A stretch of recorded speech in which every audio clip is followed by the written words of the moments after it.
या देवी सर्वभूतेषु मातंगी रूपेण संस्थिता नमस्तस्यै नमस्तस्यै नमस्तस्यै नमो नमः।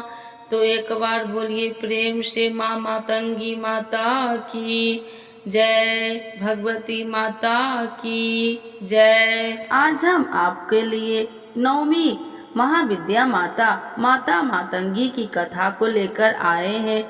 अतः आपसे आशा है कि भक्ति पूर्वक चित्त से कथा का श्रवण करें। मतंग ऋषि की पुत्री है माता मातंगी। एक बार भगवान विष्णु और उनकी पत्नी लक्ष्मी जी भगवान शिव तथा पार्वती से मिलने हेतु उनके निवास स्थान कैलाश शिखर पर गए। भगवान विष्णु अपने साथ कुछ खाने की सामग्री ले गए और शिव जी को भेंट किए।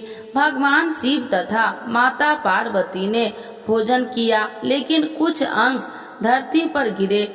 उन गिरे हुए भोजन के भागों में से एक श्याम वर्ण वाली दासी ने जन्म लिया, जो मातंगी नाम से विख्यात हुई।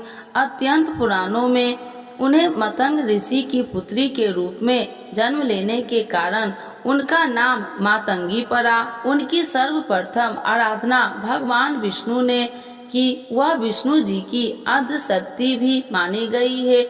देवी मातंगी गहरे नीले रंग या श्याम वर्ण की है। अर्ध चंद्र धारण करती है। 3 नशीले नेत्र रत्नमय सिंहासन पर आसीन है।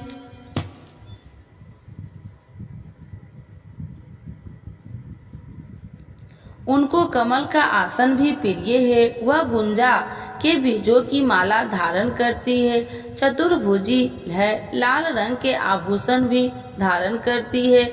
दाएं हाथ में वीणा तथा मानव खोपड़ी धारण रखी है तथा बायों हाथ में खड्ग धारण करती है।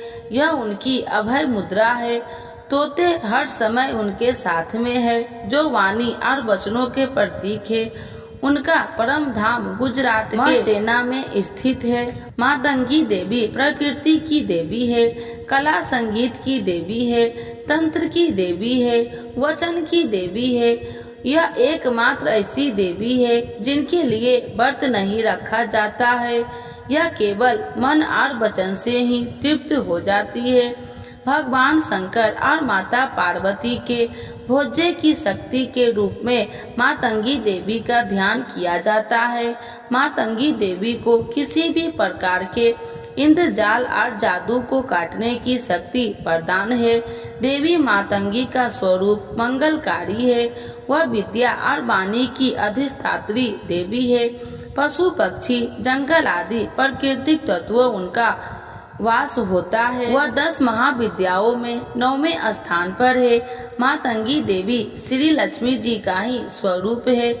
नवरात्रि में जहाँ स्थान माँ सिद्धदात्री को प्राप्त है, वहाँ गुप्त नवरात्रि की 9वीं को मातंगी देवी को अधिष्ठात्री देवी माना गया है। फलस्वरूप दोनों ही श्री लक्ष्मी जी के रूप है। मातंगी पूजा से आप भौतिक जीवन को भोगते हुए आध्यात्मिक की ऊंचाई को छू सकते हैं। मातंगी पूजा के जातक को पूर्ण गृह सुख, शत्रुओं का नाश, भोग विलास, अपार संपदा, वाक सिद्धि, कुंडली जागरण, अपार सिद्धियों, कला ज्ञान, इष्ट दर्शन आदि माँ के आशीर्वाद से प्राप्त होता है।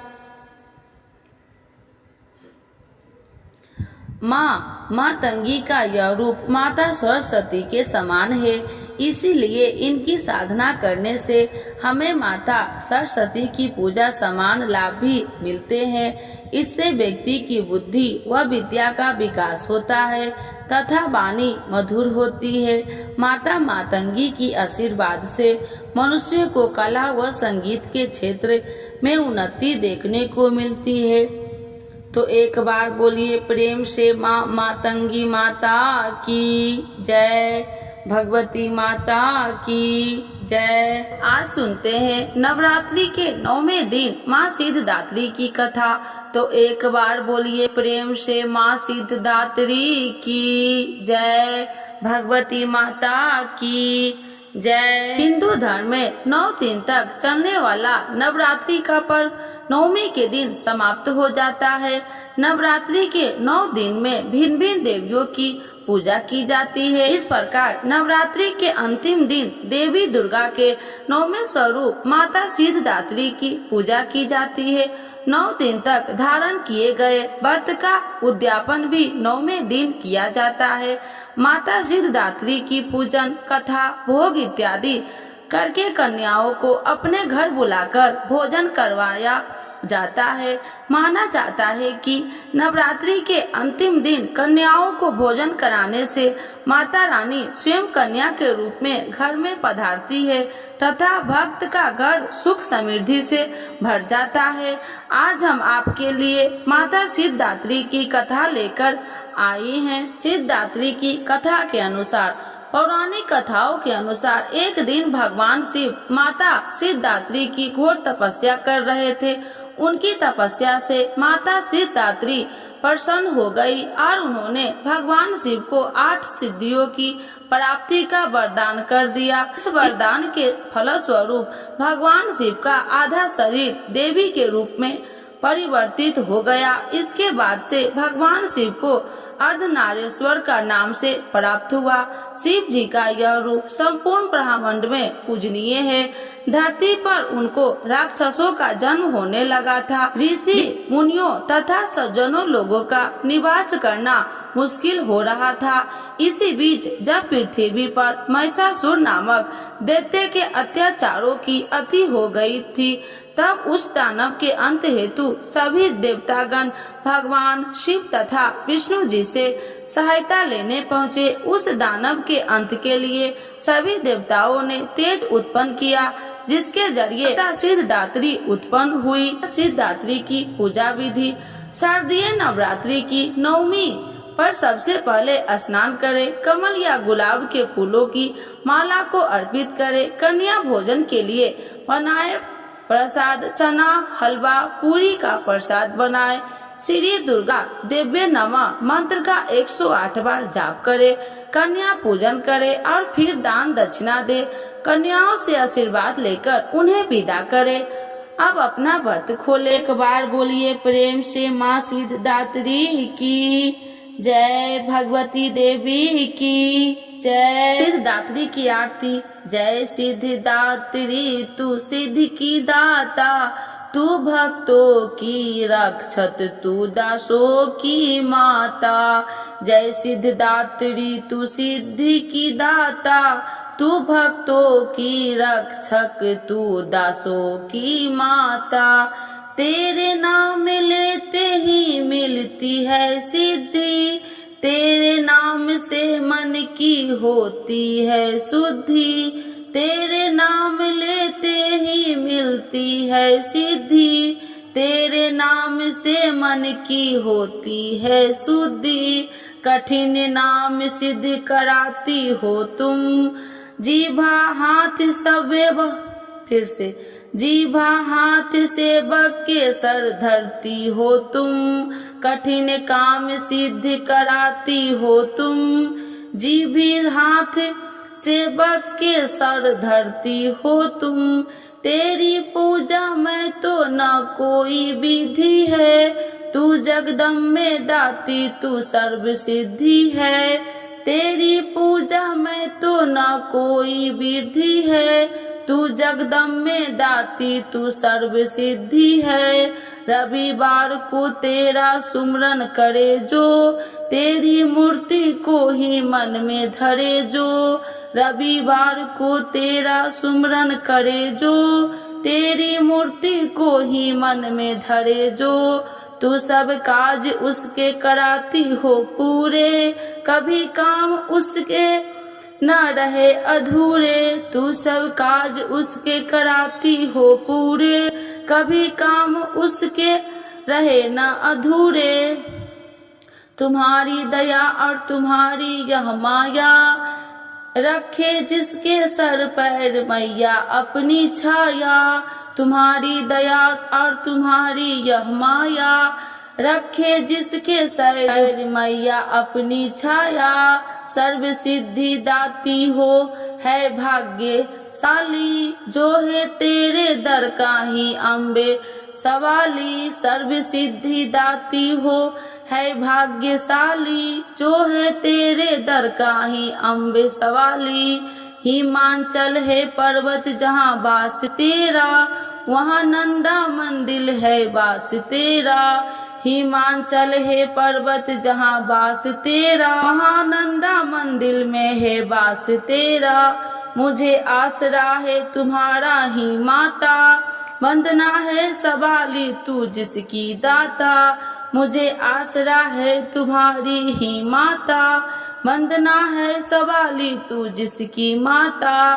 तो एक बार बोलिए प्रेम से सिद्धात्री माता की जय, भगवती माता की जय। आइए भक्तों, आज सुनते हैं आषाढ़ गुप्त नवरात्रि में सुने नवरात्र की कथा। 9 देवियों की मिलेगी कृपा और होगी हर मनोकामना पूर्ण।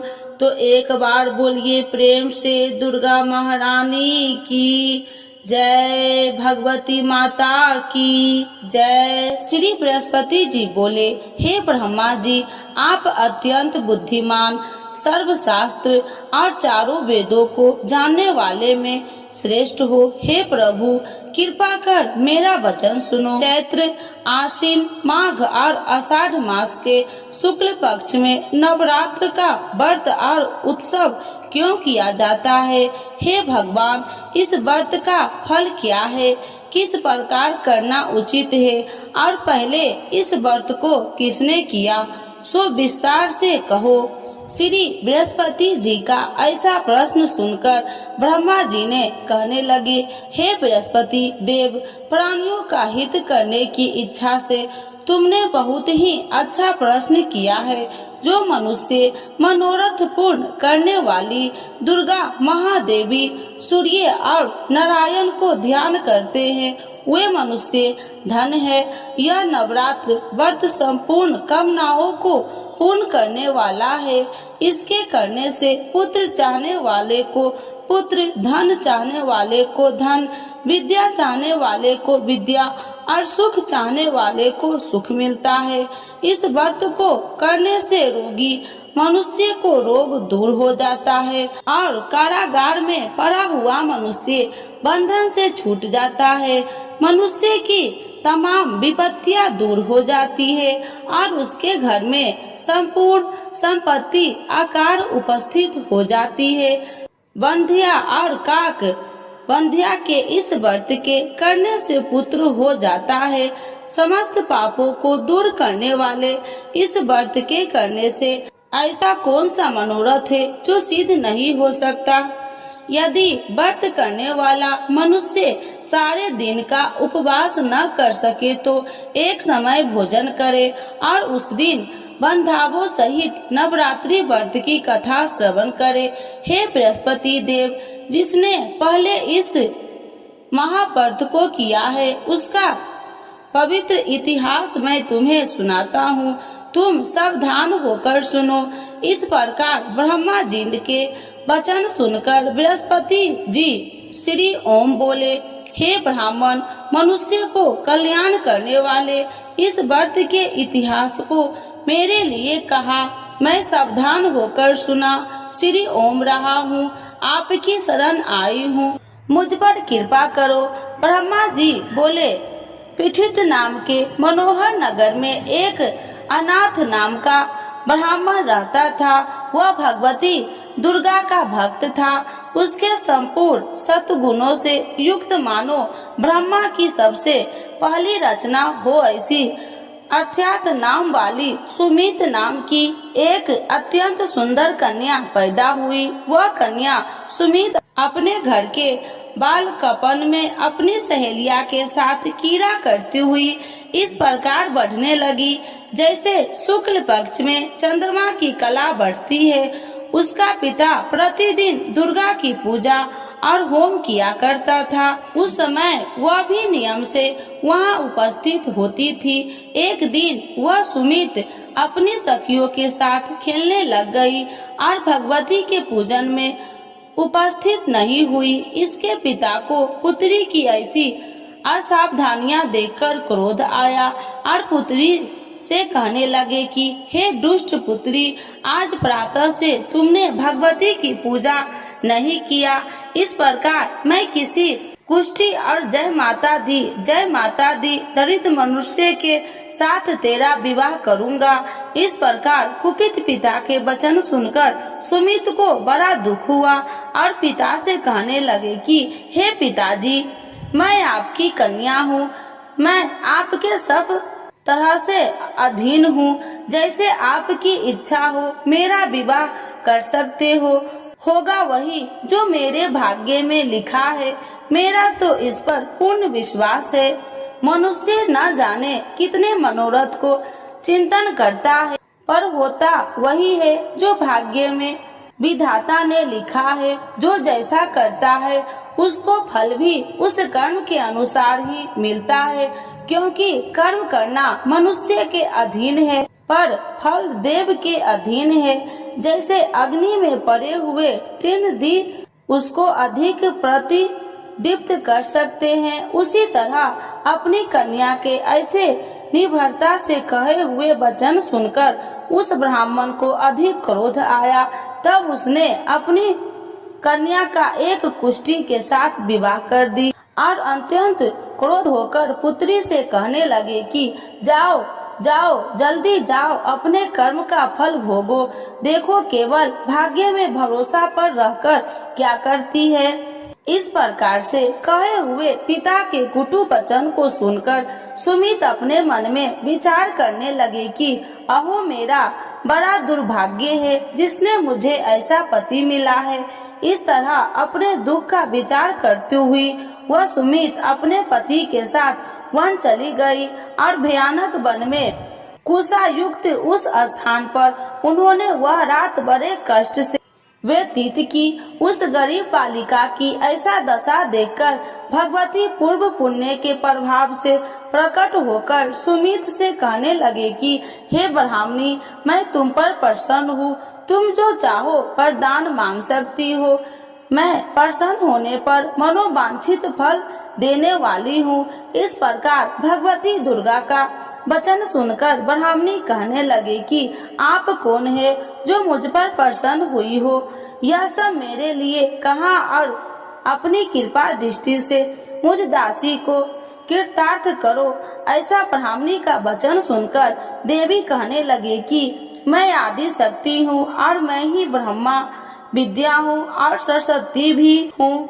मैं प्रसन्न होने पर प्राणियों को दुख दूर कर उसको सुख प्रदान करती हूँ। हे ब्राह्मणी, मैं तुम पर तेरे पूर्व जन्म के पुण्य के प्रभाव से प्रसन्न हूँ। तुम्हारे पूर्व जन्म का वृत्तांत सुनाती हूँ, सुनो। तुम पूर्व जन्म में निषाद भील की स्त्री थी और अति पतिव्रता थी। एक दिन तेरे पति निषाद ने चोरी की। चोरी करने के कारण तुम दोनों को सिपाहियों ने पकड़ लिया और ले जाकर जेल खाने में कैद कर दिया। उन लोगों ने तेरे को और तेरे पति को भोजन भी नहीं दिया। इस प्रकार नवरात्र के दिनों में तुमने न तो कुछ खाया और न जल ही पिया, इसीलिए 9 दिन तक नवरात्र का व्रत हो गया। हे ब्राह्मणी, उन 9 दिनों में जो व्रत हुआ उस व्रत के प्रभाव से प्रसन्न होकर तुम्हें मनोवांछित वस्तु दे रही हूँ। तुम्हारी जो इच्छा हो सो मांगो। इस प्रकार दुर्गा के कहे वचन सुनकर ब्राह्मणी बोली, अगर आप मुझ पर प्रसन्न है तो हे दुर्गे, आपको प्रणाम करती हूँ। कृपा करके मेरे पति को कोढ़ को दूर करो। देवी कहने लगे कि उन दिनों में जो तुमने व्रत किया था उस व्रत के एक दिन का पुण्य अपने पति को कोढ़ दूर करने के लिए अर्पण करो। मेरे प्रभाव से तेरा पति कोढ़ी से रहित और सोने का समान शरीर वाला हो जाएगा। ब्रह्मा जी बोले। इस प्रकार देवी का वचन सुनकर वह ब्राह्मणी बहुत प्रसन्न हुई और पति को निरोग करने की इच्छा से ठीक है ऐसी बोली। तब एक उसके पति का शरीर भगवती दुर्गा की कृपा से कुष्ठहीन होकर अति कांति युक्त हो गया, जिसकी कांति के सामने चंद्रमा की कांति भी क्षीण हो जाती है। वह ब्राह्मणी पति की मनोहर देह को देखकर देवी को अति पराक्रमी वाली समझकर स्तुति करने लगी। हे दुर्गे, आप दुर्गत को दूर करने वाली, तीनों जगत को सनातप हरने वाली, समस्त दुखों को दूर करने वाली, रोगी मनुष्य को निरोग करने वाली, प्रसन्न होने पर मनोवांछित वस्तु को देने वाली और दुष्ट मनुष्य को नाश करने वाली हो। तुम ही सारे जगत की माता और पिता हो। हे अम्बे, मुझ अपराध रहित अबला की मेरे पिता ने कुष्ठ के साथ विवाह कर मुझे घर से निकाल दिया।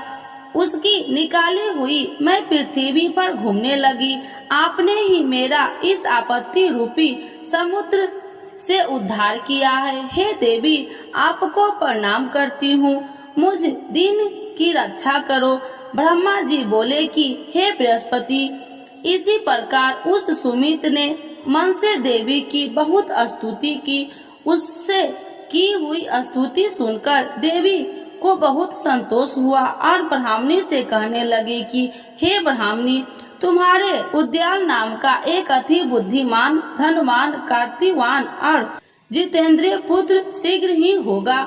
ऐसा कहकर वह देवी उस ब्राह्मणी से फिर कहने लगी कि हे ब्राह्मणी, और जो कुछ तेरी इच्छा हो वही मनोवांछित वस्तु तुम मांग सकती हो। ऐसा भगवती दुर्गा का वचन सुनकर सुमित बोली कि हे भगवती दुर्गे, अगर आप मेरे पर प्रसन्न है तो कृपा कर मुझे नवरात्रि विधि बताइए। हे दयावती, जिस विधि से नवरात्र व्रत करने से आप प्रसन्न होते हैं, उस विधि और उसके फल को मेरे लिए विस्तार से वर्णन करें। उस प्रकार ब्राह्मणी के वचन सुनकर दुर्गा कहने लगी कि हे ब्राह्मणी, मैं तुम्हारे लिए संपूर्ण पापों को दूर करने वाली नवरात्र व्रत विधि को बतलाती हूँ, जिसको सुनने से तमाम पापों से छुटकारा, मोक्ष की प्राप्ति हो जाती है।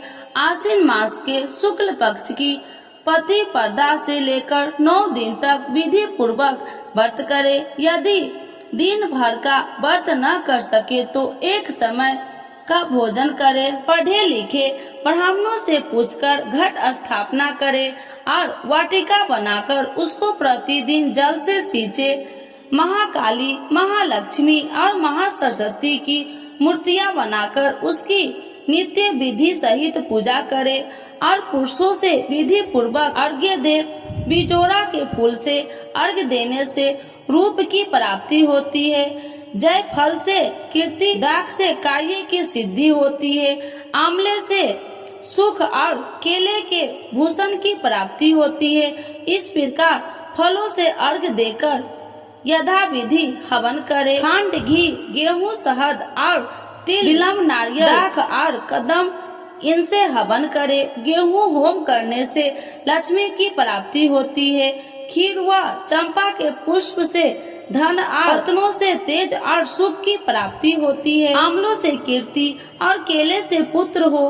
कमल से राज, सम्मान और दुखों से सुख संपत्ति की प्राप्ति होती है। व्रत करने वाला मनुष्य इस विधान से होम कर आचार्य को अत्यंत नम्रता के साथ प्रणाम करे और यज्ञ की सिद्धि के लिए उसे दक्षिणा दे। इस महाव्रत को पहले बताई हुई विधि के अनुसार जो कोई करता है उसके सब मनोरथ सिद्ध हो जाते हैं। इसमें तनिक भी संशय नहीं है। इन 9 दिनों में जो कुछ दान आदि किया जाता है उसका करोड़ों गुना फल मिलता है। इस नवरात्रि के व्रत से अश्वमेध यज्ञ का फल मिलता है। हे ब्राह्मणी, इस संपूर्ण कामनाओं को पूर्ण करने वाले उत्तम व्रत को तीर्थ, मंदिर अथवा घर में ही विधि के अनुसार करे। ब्रह्मा जी बोले कि हे बृहस्पति देव, इस प्रकार ब्राह्मणी को व्रत की विधि और फल बताकर देवी अंतर ध्यान हो गई। जो मनुष्य या स्त्री इस व्रत को भक्ति पूर्वक करता है वह इस लोक में सुख पाकर अंत में दुर्लभ मोक्ष को प्राप्त होता है। हे बृहस्पति देव, यह दुर्लभ व्रत का महात्म्य मैं तुम्हारे लिए बतलाया है। ऐसा ब्रह्मा जी के वचन सुनकर बृहस्पति देव जी आनंद के कारण रोमांचित हो गए और ब्रह्मा जी से कहने लगे, हे ब्रह्मा जी, आपने मुझ पर अति कृपा की जो अमृत के समान इस नवरात्रि व्रत का महात्म्य सुनाया है। हे प्रभु, आपके बिना और कोई इस महात्म्य को सुन सकता है। ऐसा बृहस्पति जी के वचन सुनकर ब्रह्मा जी बोले कि हे बृहस्पति देव, तुमने सब प्राणियों का हित करने वाले इस व्रत अलौकिक व्रत को पूछा है, इसीलिए तुम धन्य हो। यह भगवती शक्ति संपूर्ण लोकों को पालन करने वाली है। इस महादेवी के प्रभाव को कौन नहीं जान सकता है। तो एक बार बोलिए प्रेम से दुर्गा महारानी की जय, नव दुर्गा माता की जय, भगवती माता की जय।